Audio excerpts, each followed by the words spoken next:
What is up, everybody? It is Alex from Heavy New York, and on Zoom, we return with Torsten and Jamie of God is an Astronaut. So great to be able to talk with you guys again. I can't believe it's been 4 years since you were last in the States.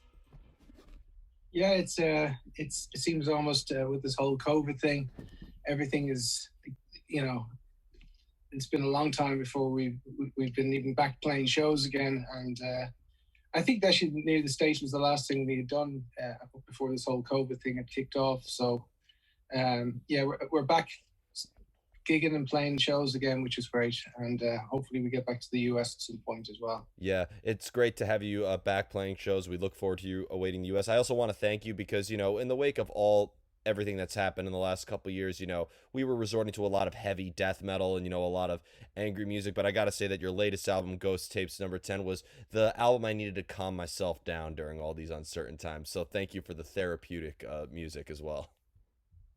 Yeah, I think for us it was just an album that we it was just good to unleash some energy, and I think for us it was kind of therapeutic in the way that it just reminded us of live shows and that energy. We wanted to capture that on Ghost Tapes, and I just think for us, yeah, it was kind of a cathartic experience. What do you think, Jay? Yeah, definitely. I think, for the couple of years that, during the pandemic, we had a lot of energy stored up and we kind of wanted to really go back to the drawing board and come out with a new, or even go back to the older sound of using pedals, using amps, and really try to capture that kind of energy and just write a record with that kind of live, exciting energy in mind. I've always thought that all God is an Astronaut albums had a real live energy into it because I feel like it created such an atmosphere around your music as well. Like I always get a sense of imagery, especially when I listen to a song like No Return or First Day of Sun with it almost seems like there's always sort of imagery that's associated with every God is an Astronaut song. Yeah, there's always, every song that we've written has a kind of a story behind it or a kind of a feeling behind it. And musically, we try to capture that emotion as best as we can. And I think that part will always stay the same. I think for Ghost Tapes, we wanted to kind of capture a more energetic experience, I would say. So we kind of pushed the tempos a lot more. And I kind of felt almost like it was, with Epitaph, which was the album that we had just written prior to that, which was kind of obviously a very dark record. We wanted to kind of pull ourselves away from that kind of dark kind of vibe to something that was kind of a little bit more positive and moving in a more, energetic kind of direction. Yeah. You mentioned First Day of Sun as well as tracks. We actually, one of the many things that we did to keep kind of active, keep busy over the couple of years off is we recorded an acoustic version of that track. We did it with Guitar World, so that's available on YouTube if you might be interested in watching it. It is. Yeah, and we kind of did a lot of songs like over the 2 years while this whole, while we couldn't play shows, we actually literally played every single song that we've ever written live and just learned them off, and just songs we never played before, and that kind of led us to doing this live beginning of the end record, which kind of, because we'd learned it all off already, so we think we might as well celebrate our 20-year anniversary with that. So every song, we've got 80 songs in our set list pretty much at this point, so we can, it was good to find the time to learn all that stuff off. Better make that a show when you tour the U.S. again. Play the whole catalog. It's a 7-hour show. Yeah, it's a 7-hour extravagant show. I would enjoy that. We did go back to amps and pedals as well, which was a big move for us. And for most of our career, we've been using kind of digital kind of equipment, to recreate the sounds. But we just realized during the 2 years, why not experiment back with the old tube amps? And I dug out my old orange tube amps from the 70s, and yeah, there was some, and to me, it was just a much better kind of vibe. And this kind of, all the Ghost Tapes was recorded with vintage tube amplifiers. And since then, we've kind of, way we work is when we find something new that's kind of interesting and a way forward sonically for the band, we like to go back and bring our entire back catalog with us. We're not one of those bands that likes to move on and leave the back catalog behind. We continuously update our old stuff, and I have to say that just with the amplifiers and the pedals, it just sounds so much better than it did with the digital equipment. So we've recorded two things now. We've done the All Is Violent, All Is Bright live, and we also actually did three things, I should say. We also did live. What was the venue that we played in? Opium in town. Opium Room in Dublin. It's not to be confused with the drugs, but it was. We did lots of opium. It was a venue in Dublin, and we did all of Ghost Tapes again, completely live in that venue, with Far From Refuge, which we hadn't played in years. And then we went on and did the beginning of the end, which is what we have coming out now, and that was a live celebration of the first record that we've ever released, the end of the beginning. And you took the words right out of my mouth for the next question. I actually have a question specifically for both of you with this album. This is the 20-year anniversary, of course, not of just the debut album, but pretty much since the world first heard of God as an astronaut. I kind of wanted to go back to memory lane a little bit. Jamie, I know, correct me if I'm wrong, you came into the band in 2010, I believe, right? Correct. Yeah. Okay. Yeah, that's right. So first question I have with it is for Torsten. Going back to that, what was the sort of mindset? As you mentioned, I know that Epitaph was darker and a little bit more personal. Ghost Tapes had sort of like a goal to capture like a live energy behind it.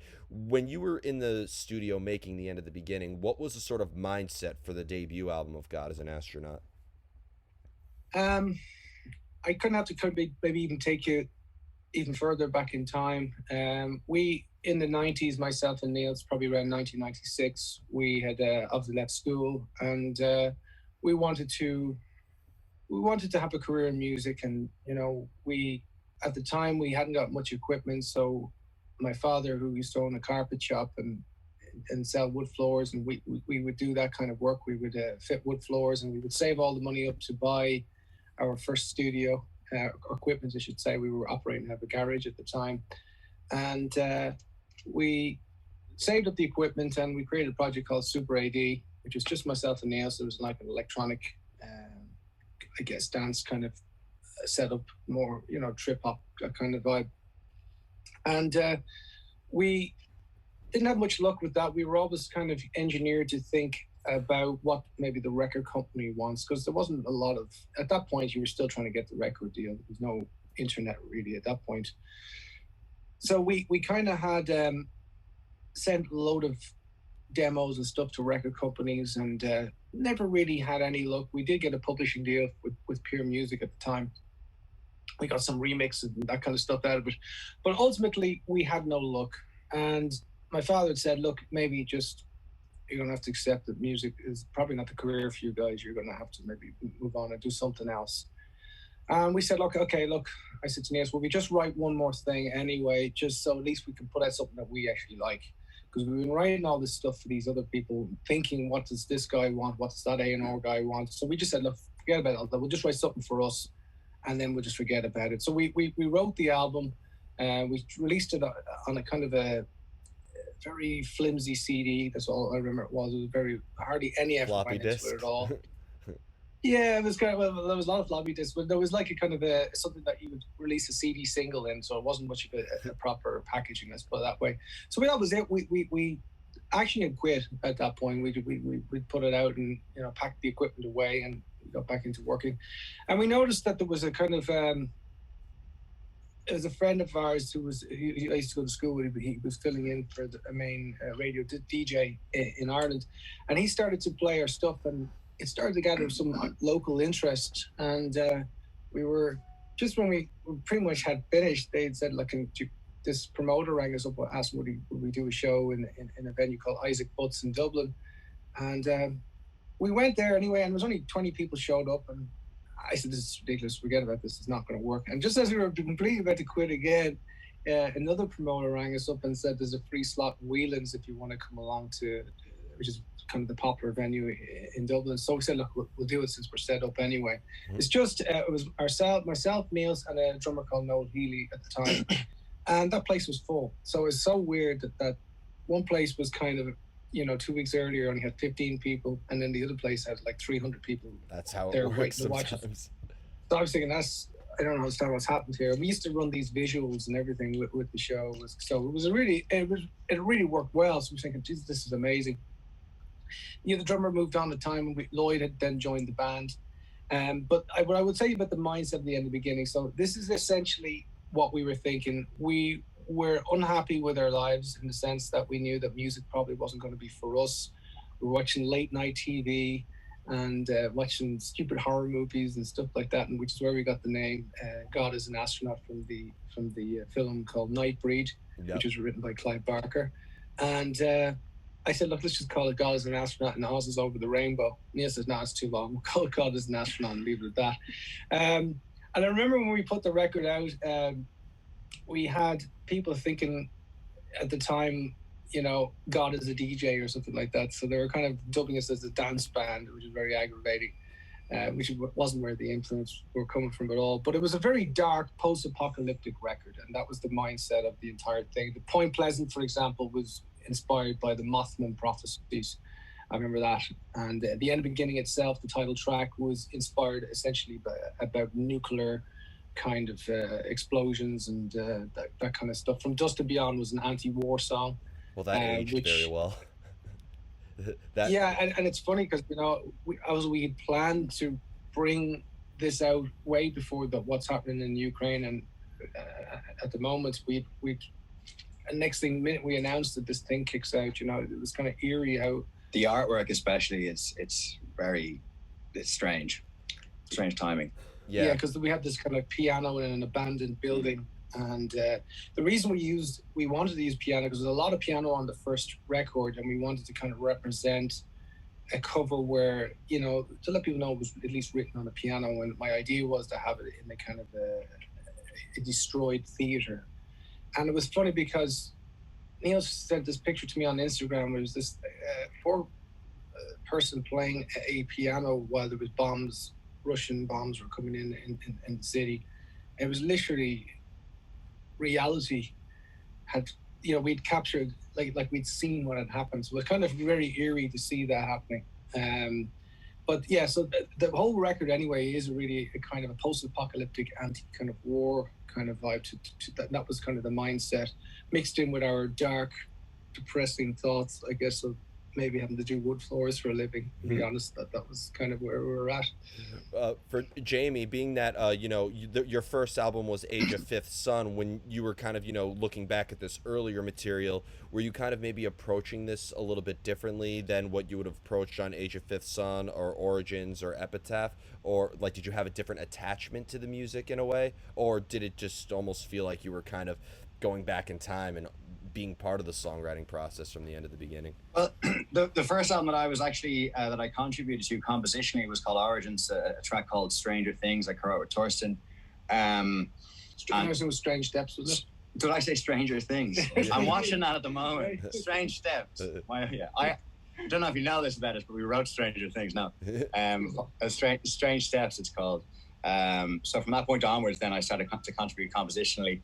It's an interesting story how I kind of became involved in the God is an Astronaut project. I was a fan of the band for years, you know. I used to go and watch them play, and I always used to find that they were a really exciting band and bridged this kind of, you know, I guess the sound that's become the God is an Astronaut sound, which is like punch, but also like sort of emotiveness, and the two of those combined. It was the first time I heard the two of those elements of music combined in such an interesting way. So I knew how to play most of the songs up until that point that had been written because I've been listening to them quite a lot. I went to school. We all actually went to the same school, and we were in different years. And it was the front of house engineer, Zach is his name. It was a good friend of mine that introduced me to the guys. They needed a piano player for a live show, radio recording that they were doing. Unbeknownst to me, it was almost like an audition. I didn't realize the whispers that were happening in the background, but it was a situation where if it was done well, you know, we'd sit down and we'd have a talk. And I'd never forget it. As soon as I sat down with the piano and played a few bits and pieces, Torsten just said, "You're hired." So, and, you know, from that point forward, I've been, you know, a very grateful member of the band. As far as a point that Torsten mentioned earlier on, you know, over the years and as music evolves, as the industry progresses, there are different kind of fads that come in, they come and they go, different sort of styles of music that are popular. And I suppose what we've always tried to do is we've always tried to stay true to our original sound whilst incorporating new elements of these sort of popular, you know, genres that are kind of, you know, listened to. I think with Ghost Tapes, well, I guess with Ghost Tapes, we when we went back to the amps and the pedals, we kind of captured that raw sound, and we've sort of since taken that new sound and applied it now to the beginning of the end. So we're kind of reappropriating that entire back catalog to suit this new sound that we've discovered. So it's been an exciting journey from my initial involvement into the band. I'm also working on some solo stuff at the moment under my own name, Jamie Dean. We can have a listen to that on Spotify. And it's probably all the different lessons that I've picked up along the way. I mean, Torsten has taught me so much over the years. Inside and outside of the studio, he's been a great help. So this new project that I'm working on is kind of taking elements that I've picked up and sort of trying to come up with something unique, whilst also sort of maintaining that sound that we've sort of shaped over the years. What I would add as well, we had with some of the songs, that we'd written, obviously, like Coda, for example, on the first album, Jamie wanted to kind of use that opportunity to maybe improve on some of those lines as well. Like some of the piano was kind of very minimal, and Jamie kind of really improved some of the melodies on some of the earlier material that we had. We had some obviously live arrangements that we had done as well, and we wanted to incorporate that rather than copying the same structure as what we did, essentially was more of an ambient experience. We wanted this to be more of a live, energetic experience. We had obviously only drum loops on the first record as well, so that was a big change for us. We wanted to make sure there was all live drums to represent it. This is kind of God as an Astronaut, the band, where the other one was kind of God as an Astronaut, the studio project, I guess. Was two different kind of techniques that were involved. We've definitely taken, as Jamie said, our Ghost Tape sound and have reapplied it back to the first album, and it works. It's surprisingly better than we ever would have anticipated. All the material feels fresh again to us, and I think that's one thing, that when I listen to the to that album, it's hard to believe that it's 20 years old. It's of course, when we were at that point, we weren't even aware of post rock. We were listening to stuff like Massive Attack and Death in Vegas and that kind of music.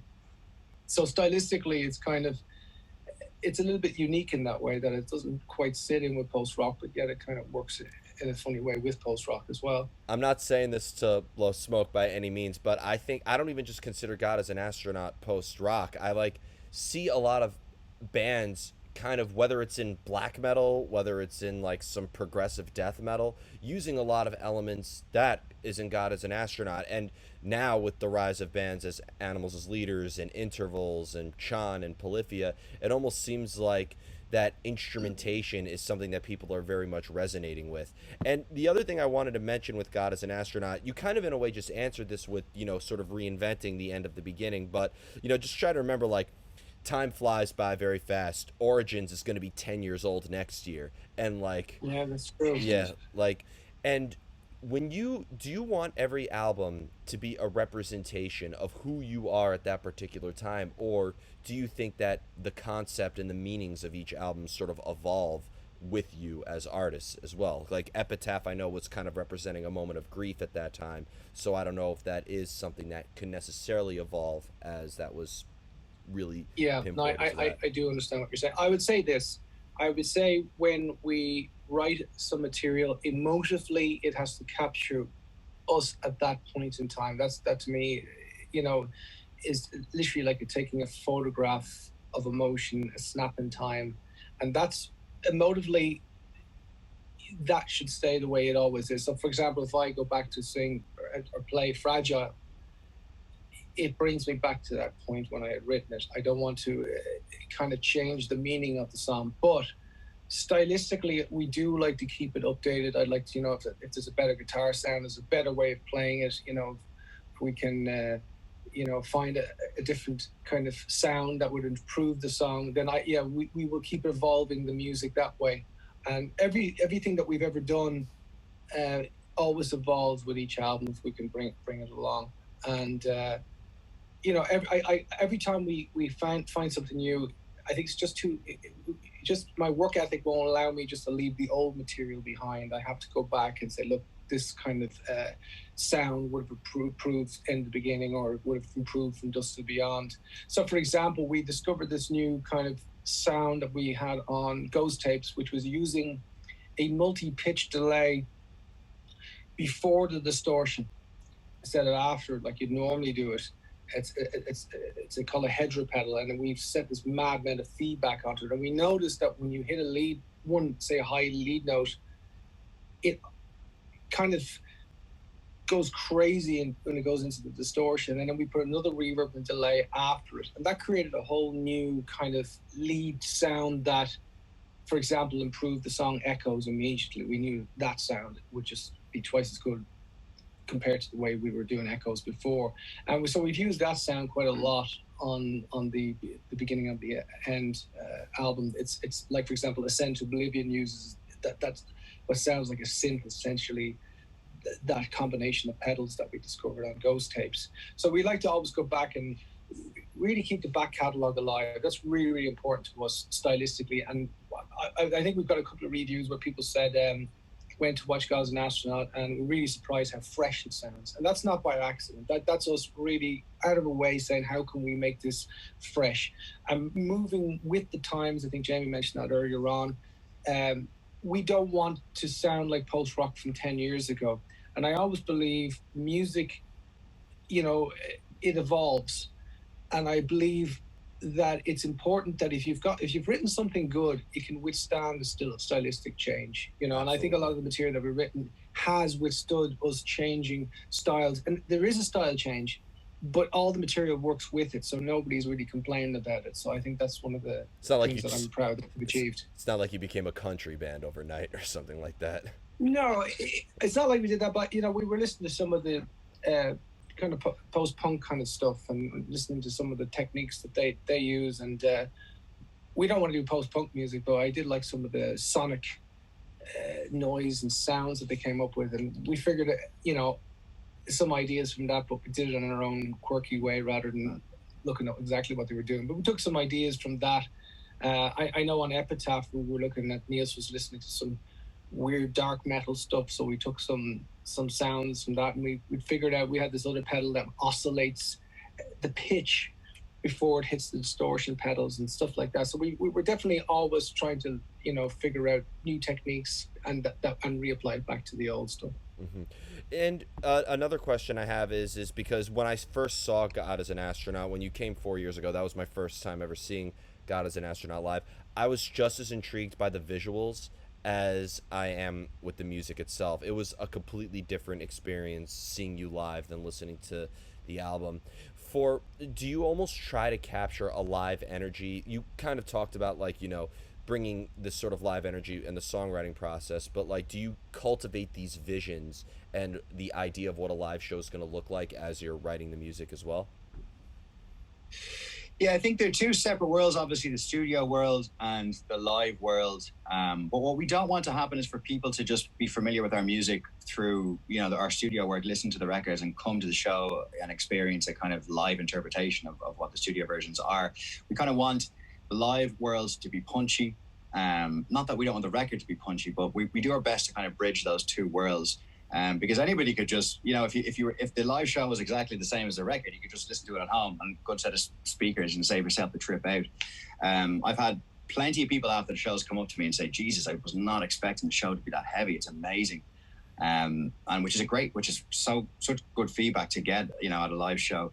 So I think what we try to focus on is to kind of, especially in the last number of records, the last 2 or 3 records, we try to kind of bring those worlds closer together. But we don't just want to release music that's just punch and all bells and whistles. Like for us, first and foremost, the priority is and always will be content, melody. And we've had to shelve so many ideas because the melody hasn't been, as good as we wanted to be, that we need it to be. So if we can continue to release good quality melody and make that really exciting and punchy live, then I think we've done our job. I think we've done the best of both worlds. Mm-hmm.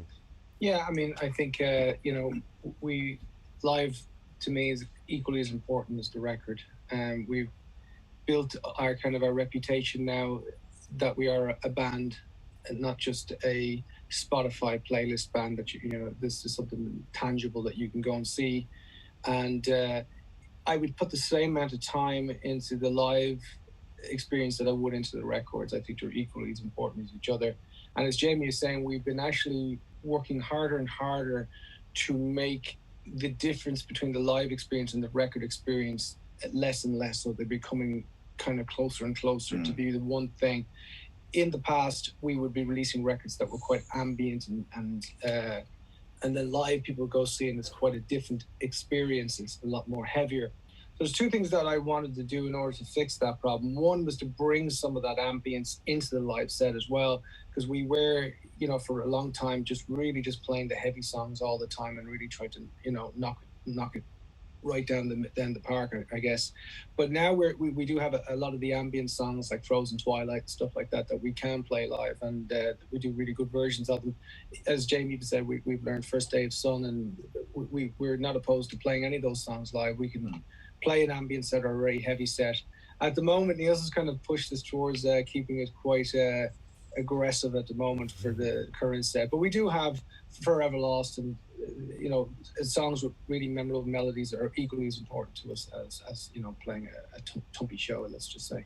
One thing I thought, and I don't, maybe you've done this before, I'm not too sure. I know that Anathema did it before, and sorry if I pronounced that name incorrectly, but I would like to see God as an Astronaut with a symphony. That would be great. Yeah, it's something that we've discussed before. It definitely can be done. I think the music, there's a good few tracks there that would sound fantastic with a string quartet.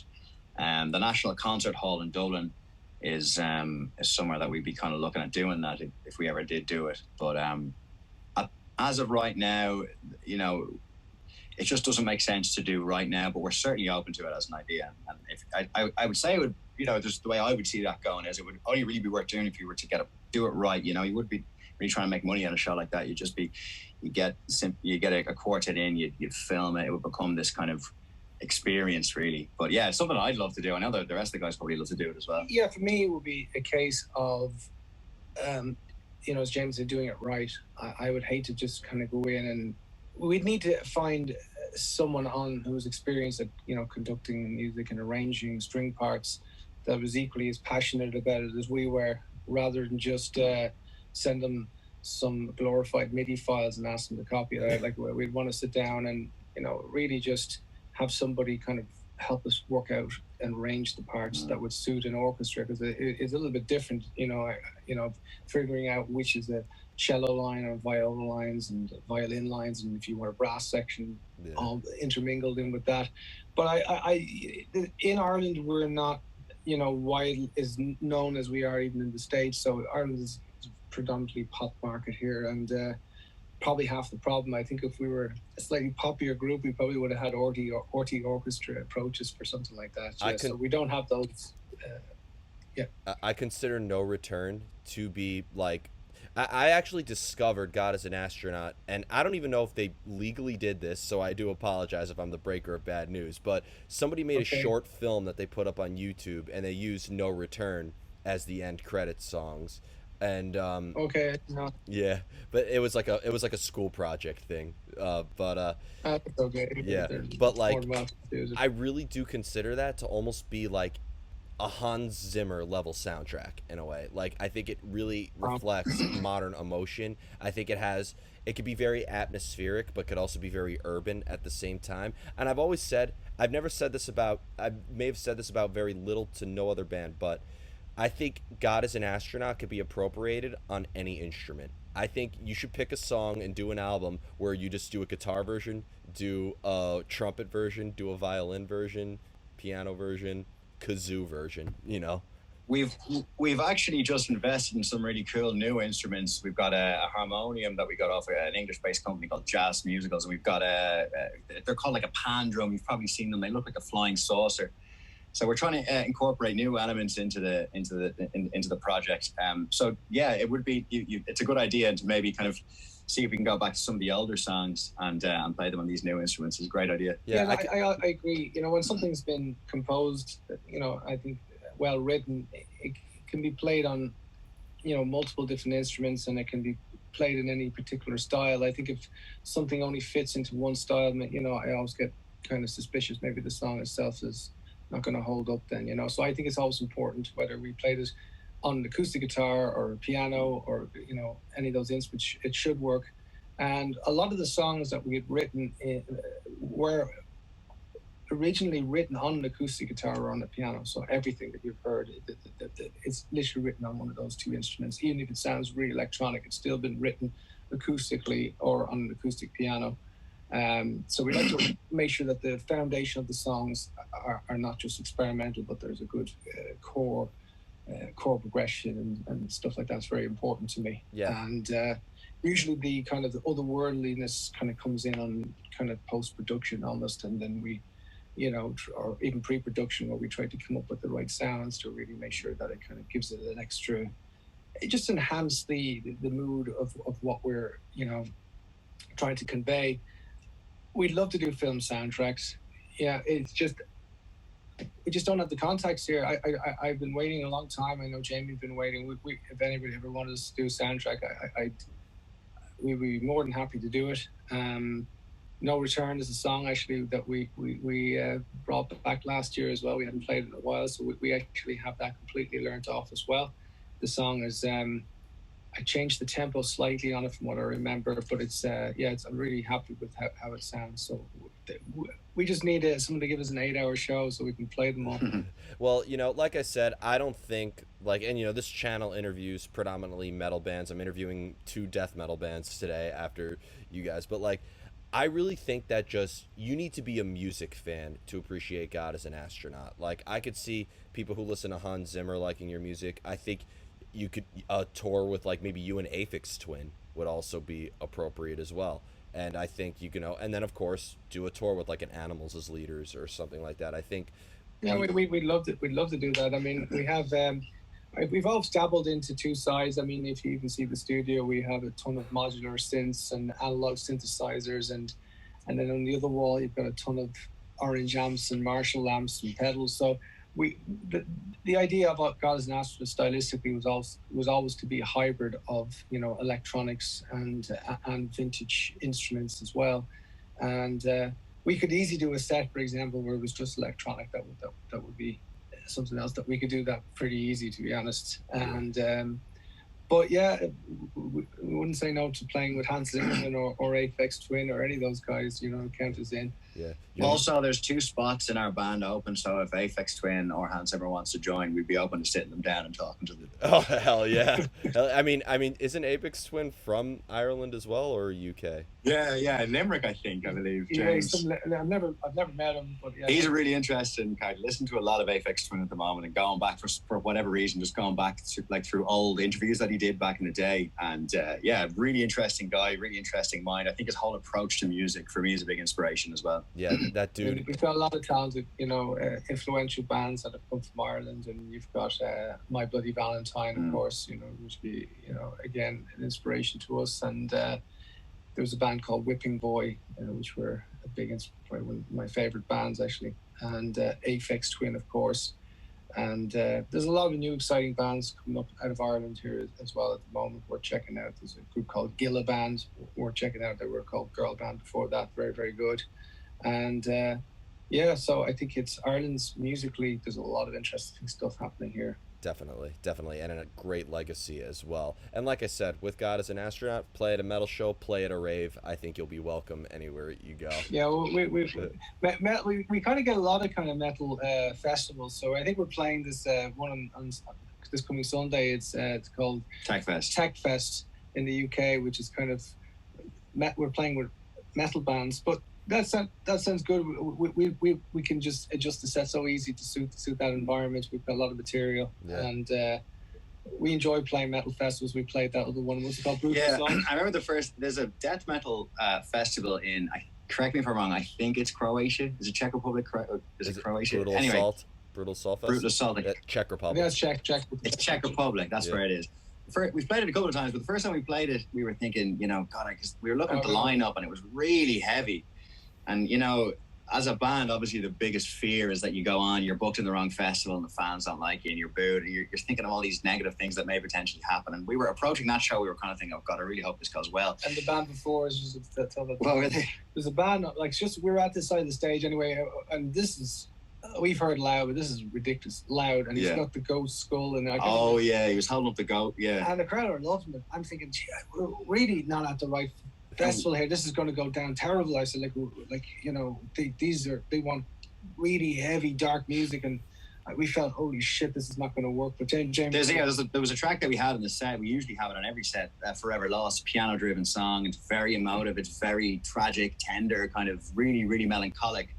And we're thinking, God, you know, I hope this is going to go down well. Anyway, we went there, we did the show, and when we got to that specific song, I could probably say it was the song that had the best response from the audience, was that song. And I think, you know, there are certainly elements that we borrowed from across multiple genres, but I think whatever way we were placed in the set and whatever way the audience kind of responded to it, it just was perfect time, and it kind of worked out really well. It was a nice break from the traditional, like, sort of heavy metal that they'd been listening to all night. And I think it was a really good sign for us, because it was an indication that we can go to these festivals and we can kind of tap into that market a little bit.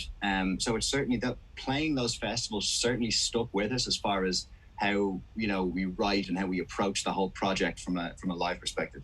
Definitely. Yeah, and I would say as well, one thing that we kind of knew coming in, I find, like, we're obviously metal fans. We grew up listening to different metal bands. From, you're on a metal label too.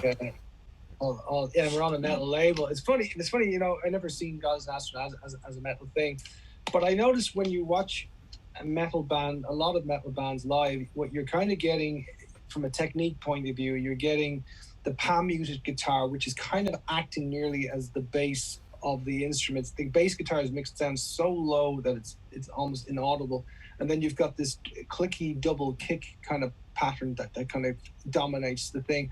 But I find when you kind of take a parallel music, let's just say take techno music or something for the, you know, the amount of thump that comes off the drums, for example, on a techno thing versus metal, is there's no comparison. So it's funny when you have a kind of a heavy metal kind of fan that would say dance music is rubbish, it's, you know, it's poppy, it's not good. It's funny because the techno people see the exact same way from their perspective. So I always thought sometimes metal kind of does not capture the full thump that's available to them if you kind of opened your mind just a little bit. We have stuff like sub drops that kind of go right down to 30 hertz and will hit you in the stomach. So we introduced a couple of things like that to the metal audience, and I think they really could understand there's an extra dimension of sound that you might not get with a lot of metal bands. The one thing that metal does brilliant, though, is the aggression. You know, that's something that it's very hard to rival. Well, I will say, and that's a big influence on sound.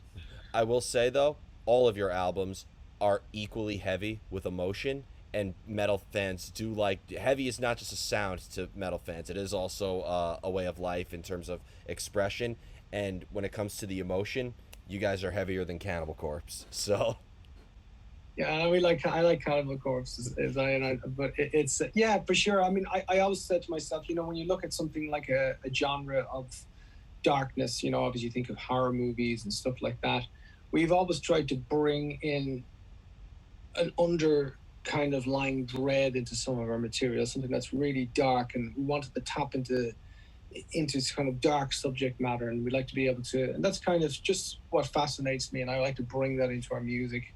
Epitaph obviously is an album where it really came out on full force on that one, where I think it's funny, when we released that record, we had a lot of dark metal magazines talking to us that they really liked that record. Because essentially I don't think it can get much darker meaning wise and emotionally than that particular record. But it's all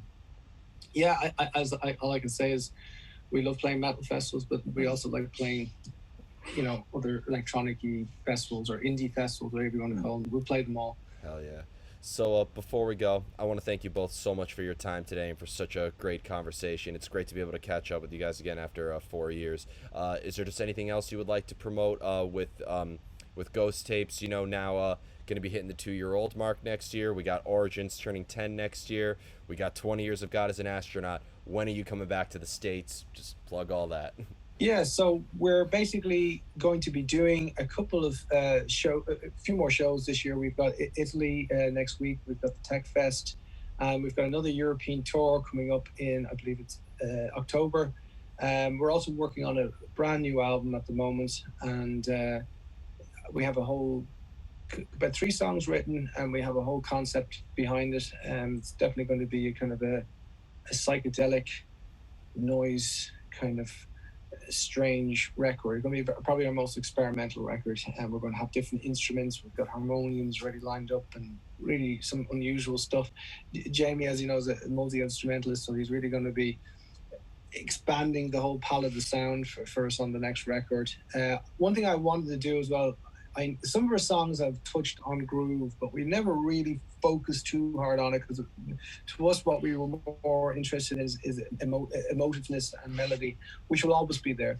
But this record, I've started to kind of look at different kind of grooves to kind of get a little bit more, I guess, just a little bit more rhythm into our stuff. So we're looking at Jamie's got this thing called a pan drum, as he was mentioning earlier, which is interesting because it plays melody and it can give us groove at the same time. So I just thought that was interesting. So we're kind of experimenting with that at the moment. We would definitely love to come back to the States. It's obviously, it's been, a while because of the whole COVID thing as well. Very expensive to play the US, unfortunately, because you've got the work visas and stuff like that. So we couldn't come back straight away, because it's just, we need to kind of get a couple of gigs over here and actually get some money back into the company. And so I'm hoping maybe in 2 or 3 years' time again we can come back. Maybe on the next record we can come back, but we will be still playing Ghost tapes. That album's worked so well live. I can assure you there'll be at least 2 or 3 songs that will be definitely remaining in the set for sure. Awesome. Well, I want to thank you guys so much for your time today, again, for such a great conversation, and I look forward to hearing everything you put out then. Thank you for not only giving us new music during these dark times, but always giving us new tricks and twists. There is no one sound that defines God as an Astronaut, and I think that's amazing. Thank you very, very, very much. I really appreciate those kind words. Thanks so much. Anytime. Everybody, we are here with God as an Astronaut. Be sure to check out Ghost Tapes number 10, and be sure to check out The End of the Beginning, their reissue. If you haven't checked it out in 2002, now is the time to check it out here in 2022. We'll see you next time on Heavy New York, everybody.